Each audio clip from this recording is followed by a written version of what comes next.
told you to quiet down, but now you wear a crown. Visionary queen with a spark. Welcome to You Matter in Business with Ariel Faith, your brand, your story, and your success, because you matter in your business.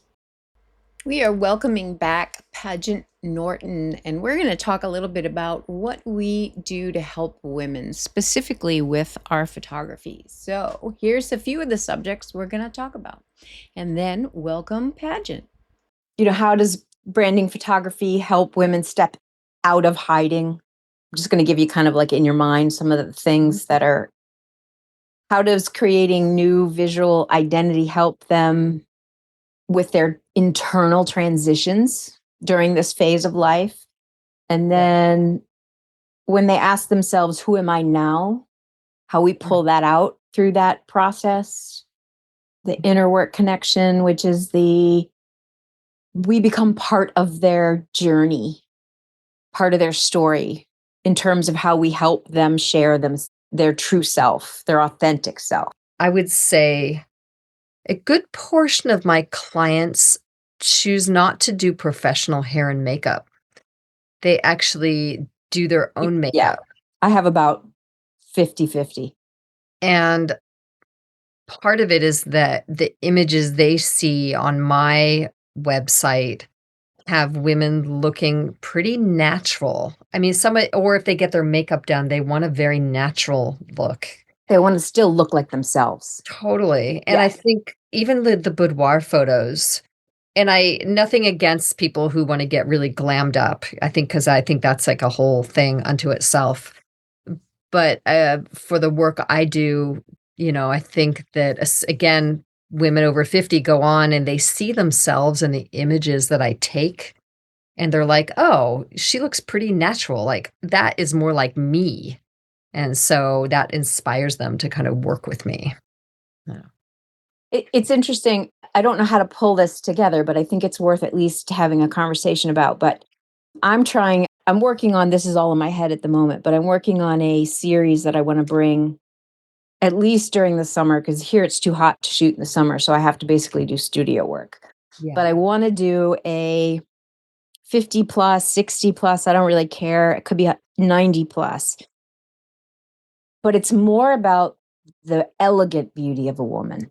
Rather than, boudoir to me, and I come from a sexually abusive family, so to be sexualized is not what I want to do. There's no value to me in that, because that's pretty much my only value for years, which is distorted and incorrect.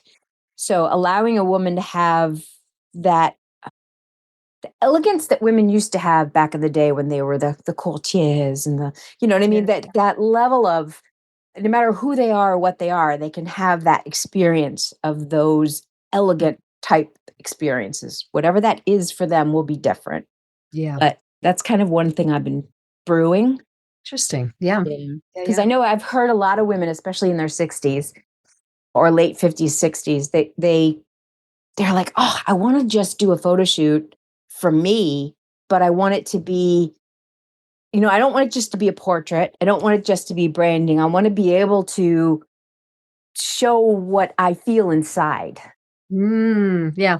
That makes sense. Yeah. And that's obviously going to be different, but so it may not come in here. I'm not trying to sell myself, but I just think it's worth talking about the variety of people. And especially after we have children, we have a need to feel sexy because we feel like the complete opposite.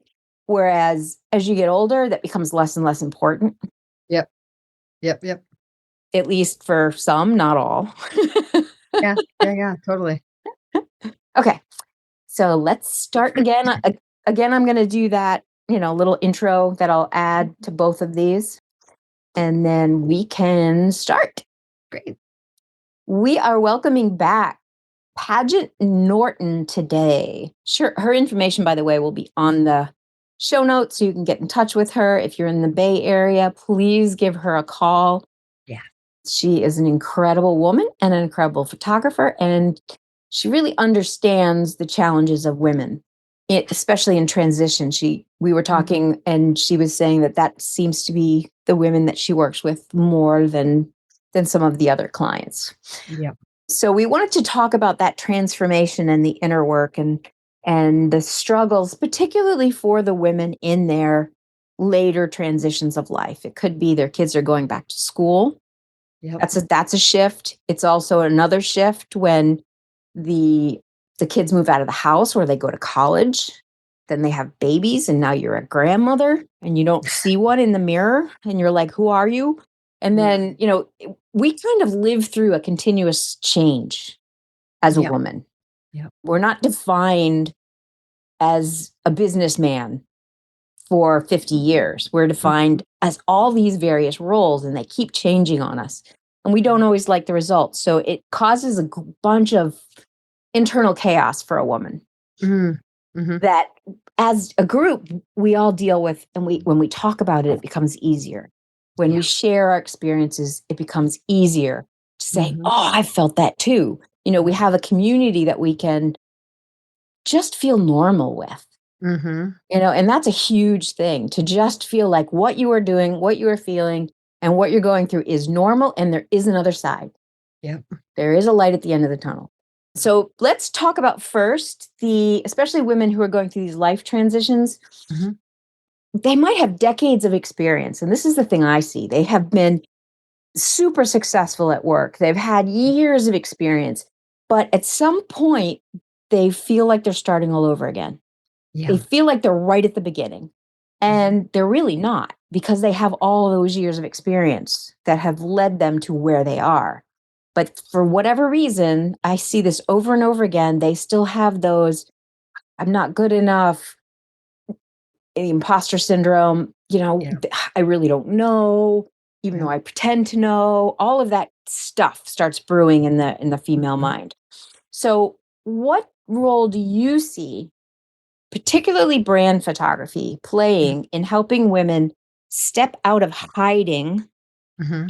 in their business, step out of being invisible to being seen, or Yeah. being actually wanting to be seen? Yeah, well, first I'll say it's such an interesting point because so many women come to me and what they say is like, "I feel like the world is calling me out. Like, I'm ready to be seen, and I am terrified of being seen. I don't look like I did in, like, my 20s or 30s, so I'm feeling like I look in the mirror, like, who am I? I take selfies or I see myself in friends' photos, and, like, they're not good images, you know?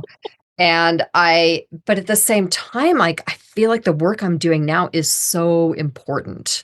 Sometimes this is maybe like a side gig or something that's just started to really take over or blossom, but usually these women feel very on purpose. And so what I do is I sit down and I tell them, "Look, first we're gonna start with visioning." And it could look like some kind of written mind map. It could look like a collage of sorts. It could look like a conversation that we're having right now.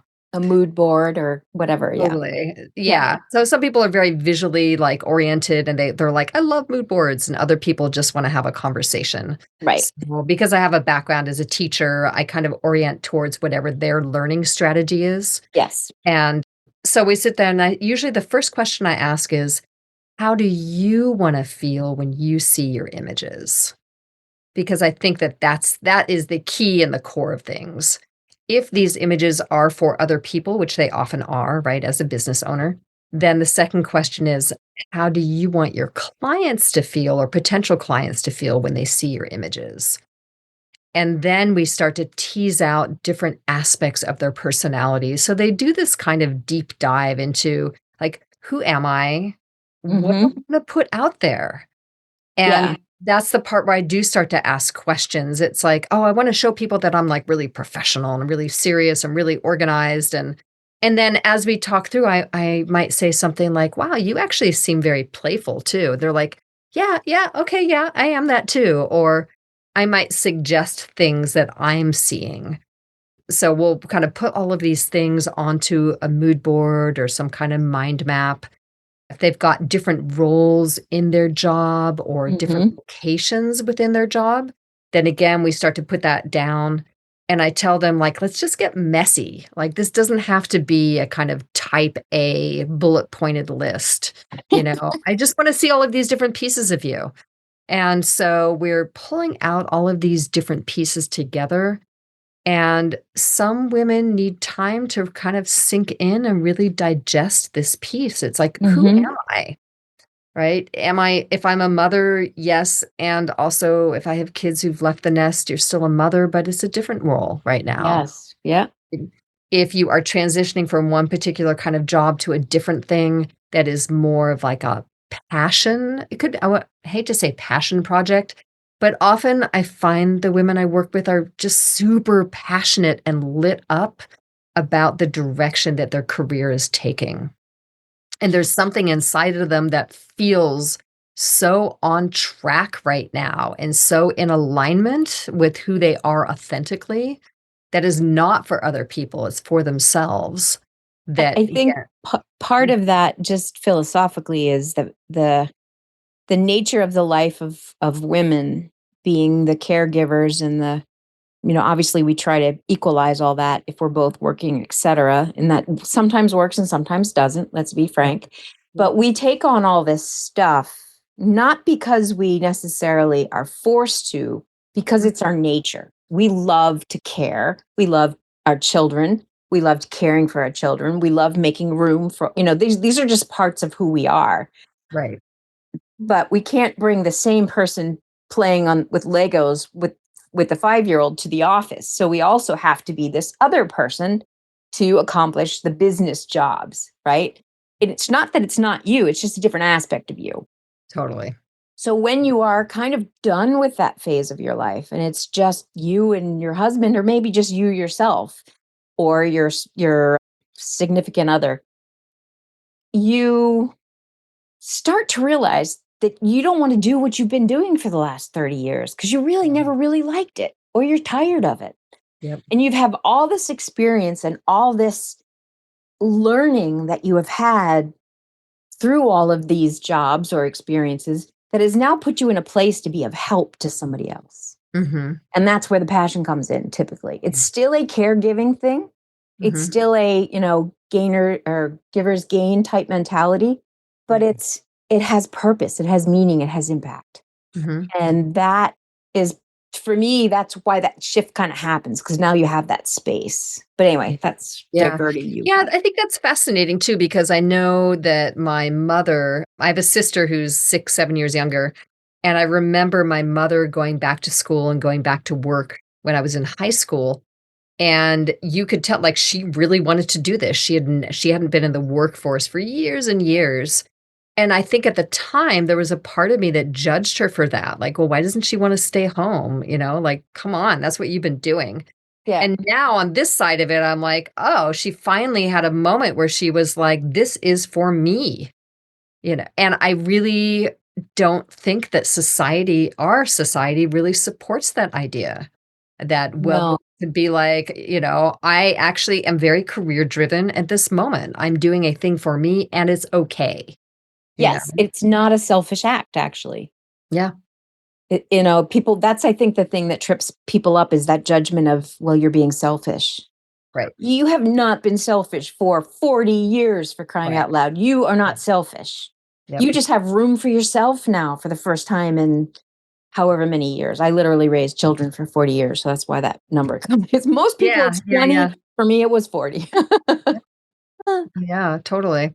So I love being with women in this place and really asking that question, like, who are you now? What are you putting out there? And Mhm. now that we've come up with all these different pieces, then we're gonna start to dial in like, oh, what are you gonna wear that actually is gonna work for that? So I know a lot of people talk about target client, and there is that, but I tend to think a bit about it a little bit differently. It's more like when your ideal client sees you in that clothing, will they resonate with what you're wearing and what you're doing?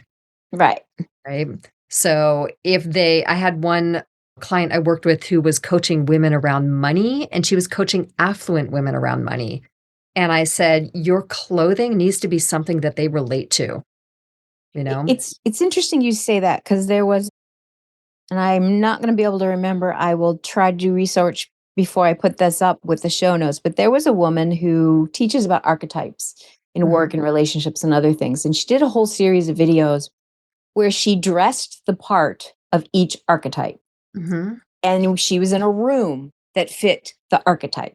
So there were so many pieces to that personality that were more than the person itself. It was what they love, what Yep. makes them visually happy, what kind of environment they like to create for themselves. So it was Mhm. very interesting to see even how other people I know in those videos that I never wouldn't necessarily have connected. So even when you're working with, if somebody works with specific archetypes, like you had said last time, Yep. having the guest wear a specific outfit could even be important to represent. And it's a lot of this stuff is not conscious. Yep. It's not stuff we're thinking about. Yep. We, as visionaries and professionals who are trying to pull this out and create this and curate this for our clients, Mhm. we have to ask all those kind of off the wall questions to get them to these places. But that's just, to me, the clothing is one of the things that, oh, well, I don't have any clothes. And I Yeah. love how you say you start with their closet because that takes the pressure off. Because most of us have more than we need in there, stuff we haven't even seen in Lord only knows how long. Some doesn't fit, and some probably doesn't fit for a better reason. Behind the lens, crafting tales and news. Bring your marketing, your brand to life with storytelling and strategy. Cut through the noise with clear messaging and compelling visuals that resonate with your ideal client. We bring strategy, story, and visuals to help you with your marketing.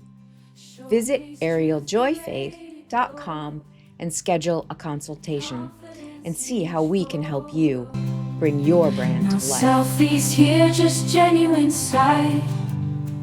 Authenticity in every light. Starting there is a good place, but if you want to be somewhere else, or you Mhm. want to, if you are a speaker, you might Yep. need a speaker wardrobe for those. If Right. you are a yoga instructor, you might have different outfits for different clients. I mean, you know what I mean? You might do the older sessions might be different than when you're working with 20-year-olds. You Totally. all of those pieces in that photograph speak to your audience without saying anything. Yeah. Oh, 100%, 100%. We talk about patterns and, like, patterns with high contrast. Mhm. So, what I say is remember, like so a couple things. One is, if that really represents your personality, then absolutely, we should have some of that in the photo shoot. So, that's one piece. Another piece is usually people want to look into people's eyes. If we see a Yes. face, we're gonna look at the eyes first. Is that pattern going to actually detract from us looking at your eyes? And again, it's not one or the other, but it's like, here are all these layers of things that we wanna consider as we go through. How do we represent you? So, yeah, it becomes this what I find is that for me, it's not, we're gonna do steps 1 through 5, and then after that, we do steps 6 through 10. It's more, I have a starting point. I know I have all of these things back in my mind. It's more like the multiverse back there. And so we're gonna connect from point to point to point. I just rewatched Everything Everywhere All at Once very recently. So I'm thinking about, like, the multiverse there. Anyway, so I'm connecting these pieces, and so I notice I have this kind of directed forward momentum along with moments of just creative flow. And that's Yes. how my photo shoots are as well. I go in with a shot list and I tell them, look, I find clients feel very relaxed when they see that I have a shot list with reference photos. And I always make space for spontaneity and creativity and movement. And And environment and lighting that you didn't expect and all kinds of things. totally. And then we have a moment where it's like we've gone through something and the client's like, well, what do we do now? And I'm like, great, but let's take a look at this list. Let's see where we're at. So that way I don't have the moment that I know some photographers experience. And I've done that without a shot list where I'm like, what What do I now? do now? What do I do now? I'm like, oh, okay, we could do this. I And that have gives a no me more than 12 people rule on my mini days because at the end of after about 13, even though I've been doing, spent the whole day doing this, it's like my brain just goes, wah. Totally. So I have like a personal rule that I now enforce Yeah. just because I need to, we need to have the creative energy too. We Yeah. can't burn out, or then we're the clients at the end of the day they don't get you anymore. They get this really tired, exhausted version, which is not what they paid for. Right. Right. Okay, True. so what about when you're working through this with people? There's a lot of people who will say, well, who am I now? They really don't have a clear picture. So how do you, other than a lot of the questions you ask and using visuals as references is really helpful, Mhm. how do you help someone who feels the imposter syndrome, who's maybe not ready, who doesn't feel their worth quite yet, that Mhm. that feels like they're being an imposter, even assuming they should get a photograph, professional photograph. You know what I mean? That even that thought defies their inner value. How do you, you know, lead them, guide them, hold their hand through? How do you get, they want it, but they just feel stuck, right? How do Mhm. you get them to, part of it's trusting you Yeah. 100%. So that I know, but what else do you do in that when you have somebody who's kind of like sitting in the scared box, if you want to call it that? Right. Yeah. I think for me it's the conversation we're in that moment. I think that when somebody is feeling the imposter syndrome, and I have certainly felt that, it's actually having somebody on the other side saying, I see you and I hear you and tell me more. Yeah. Not Yeah. resisting your imposter syndrome. Let's talk Right. about it instead. Like, tell me what's going on for you. And they're like, I feel this and that and that. I'm like, totally, absolutely hear that. And then it's like once they're able to actually speak those fears and speak the imposter, it feels like it creates a lot more spaciousness for what's actually true to show up, you know? Yes. So When we put labels on emotions and feelings, and it allows us to process them versus just these totally. unknowns. And I think also being witnessed in that space where I'm not here to actually give or take anything in that moment. And so if, for example, you're telling me about your imposter stuff and I'm listening, I'm validating, I'm understanding that. I'm not sitting there to go, but no, you're not. Like, what are you talking about? Because if I were, then you would need to kind of push against that. Yes. So what's true for you in the moment is true for you in that moment. Your experience is totally valid. And so I'm going to hear that experience. And then on the other side, when I'm like, oh, okay, we've gone through a thing. And, isn't it interesting because you've actually been in this business and cultivating this for a while? And when I hear you talk about that, you come alive. Hmm. What I wanna do is tap into that aliveness that you feel when you're talking about that thing that lights you up and has you feel so on purpose. Yes. Like, let's be in that space of possibility, and let's include all the things in that, which is fear, and it is doubt, and there are moments where you're not sure if this is the right thing, and yet here we are, and something called you to come and, like, talk to me and have this conversation. So, I think that yeah, so those are the kinds of things that I have a conversation about. Yeah. It's I, still be scared and in action at the same time. right. Right. There's one of the things I do, and I only do this with some clients if they want it, because it's part of the prepping conversation. But it is something I do if I feel somebody is very, very uncomfortable. So I call it the emoji series, Mhm. where, okay, if you were going to, you know how you have the little people on you make the little stickers that you put Mhm. on the images, through social media and stuff. So if you're going to create your own series of those, let's do that. Let's just create. So we take 5 minutes or whatever, and we just do silly things that are, Mhm. oh, look, and I let them just be in those different, that very variety of emotions. Mhm. You're disappointed, you're frustrated, all of those things that make really great stickers because Yeah, they tell you what's happening, not just a little smiley face. And you totally. get to use yourself and on sticking it on others, and it's kind of fun. So it gives them that permission to feel all the emotions, and usually in that process, I see some I don't want to tap into. I see some that are too deep. The person's not ready to bring that out. Yeah. They're not really willing. And I can tell, I mean, you become very intuitive. So you can feel it Yeah. and you don't push it. Yeah. And now I know what personality I can pull out of this person in this session and where I really need to stay away. And you become very good at seeing that. Yeah. So let's see, what else did we want to talk about before we go? Can you share a story about a client whose photo session became more than just pictures and actually part of her transformation? Yeah. So this one client she's a physician, and she is has been moving out of the kind of system into a more, oh God, what is it called? Oh, there's a specific term for it. It's not bespoke, but I can't remember right now. But it is typically like a private practice kind of situation, but it's called. Less insurance and more real medicine? Yeah. Yeah, yeah, yeah. Exactly, Okay. exactly.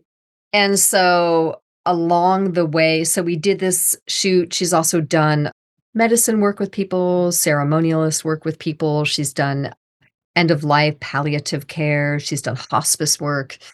And we did this really beautiful photo shoot that was up in Marin County, starting in the redwoods and then going out, and we hiked up a trail and got some gorgeous shots at the end. And she ended up, I don't know, within a month after the shoot, she was let go off of this consultation job. And she had this moment of like, "Oh my god, where am I gonna get my money? Because 'Cause I'm kind of in transition." And then she also realized simultaneously looking at the photos I had done that I had seen this kind of future for her and the work that she really wants to do. And we talked recently, and she was like, "That work is, like, still rippling out. Like, it's calling me into my future right now."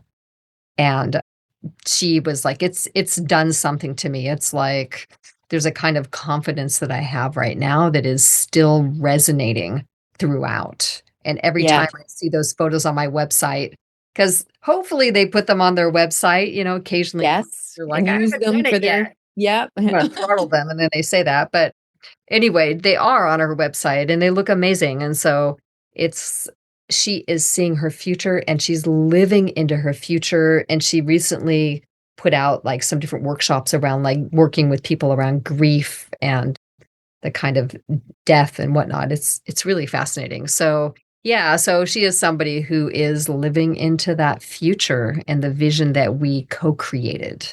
So she talks about her future, but really we co-created this vision together.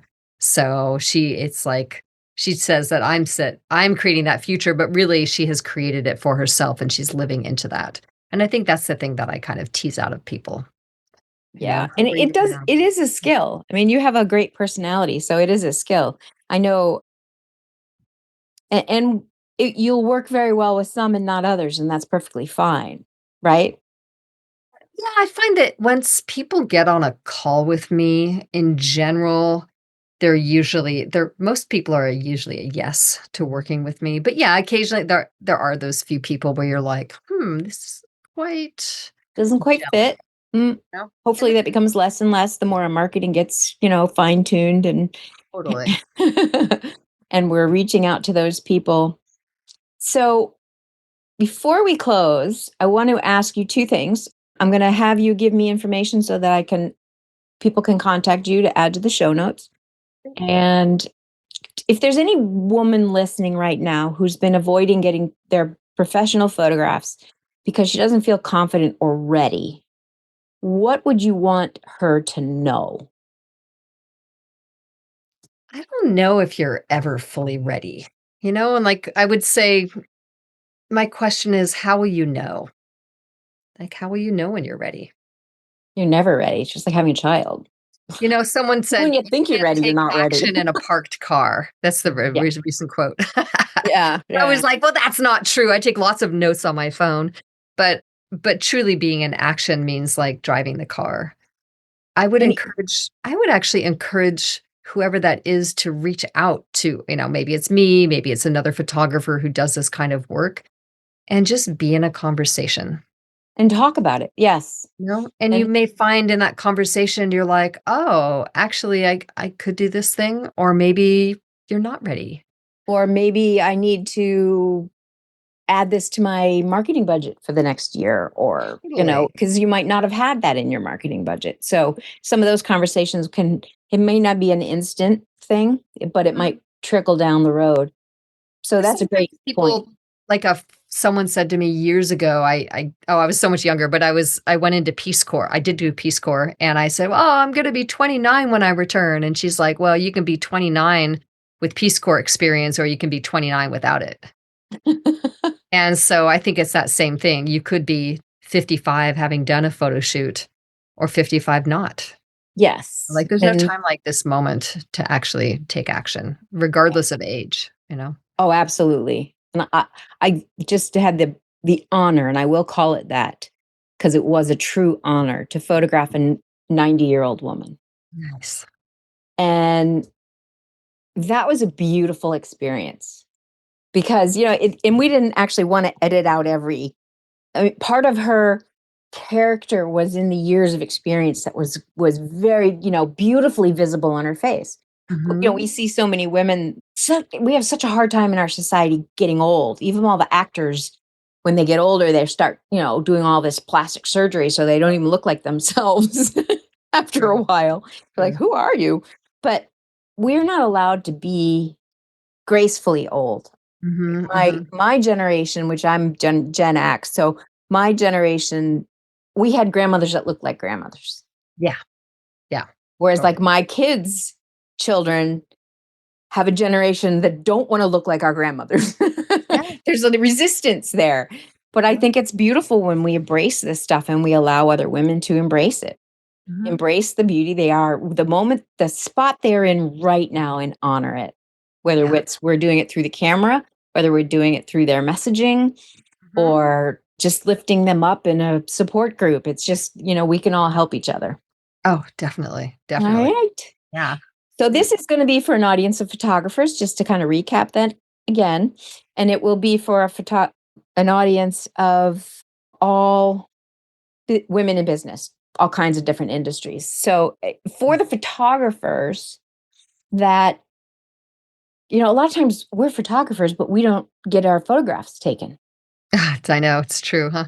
Yeah. So how can branding photography help a photographer? And then we're going to close it off after that. I think it also helps us get in touch with, like, who we are and how we wanna be in business. Let's go I think it's always wise to go back in and say, What am I doing?" "Who am I in this moment, and what am I doing? And who do I wanna connect with in terms of my clients, and what is the experience I wanna create for them?" You know? I've seen a lot of, because I started in the landscape and nature world. So I've seen a lot of, some of them do very good if they came out of portrait to nature, because, we kind of float around in photography sometimes. We dance, is the way I like to say it, in different genres.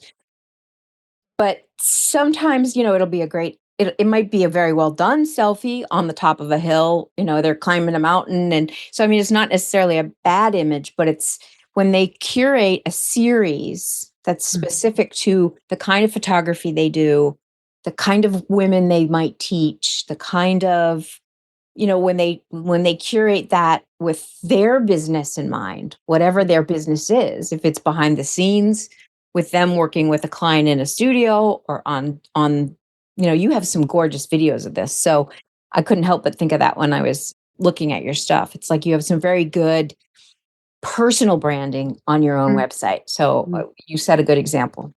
Oh, thank you. Thank you so much for joining us. Welcome. Oh, it's been a pleasure talking to you. I love talking about this stuff. I think it is so important. Yeah, and we have to give Paula a plug because we both are in her mastermind. I don't know if she calls it a mastermind, but we're in her. Brennan is an incredible Australian photographer who's got a Mhm. heart of gold. and she Yes. gives so much to her community, educating, marketing skills. I mean, Yep. she just shares the love, and she's Oh, just a beautiful heart. So I yeah. know she has helped me immensely through the years. So She's an amazing educator. yeah, Definitely. so I'll give her a plug too. All right. So Awesome. thank you again. And my audience will see me again, and I will see you in Paula's classes. Sounds great. All right. Thank you so much. Welcome. See you next episode. After all, it is your brand, your story, and your success because I know that you matter in business. Thank you for listening to You Matter in Business podcast. Please follow, share, like, and comment. I would love to hear from you. This podcast is sponsored by Ariel Faith Storytelling Marketing and Your Brand Photographer. The show notes provide more information on how to contact Ariel and more information about this episode. Thank you again. They told you to quiet down, but now you wear a crown. Visionary queen with a spark, lighting up the dark. Rediscover your own fire, chase the dreams that lift you higher. Redefine your role today, brand new in every way. Build your confidence through my lens, break the walls you put up since. Embrace your power, hear your roar. You are meant for so much more.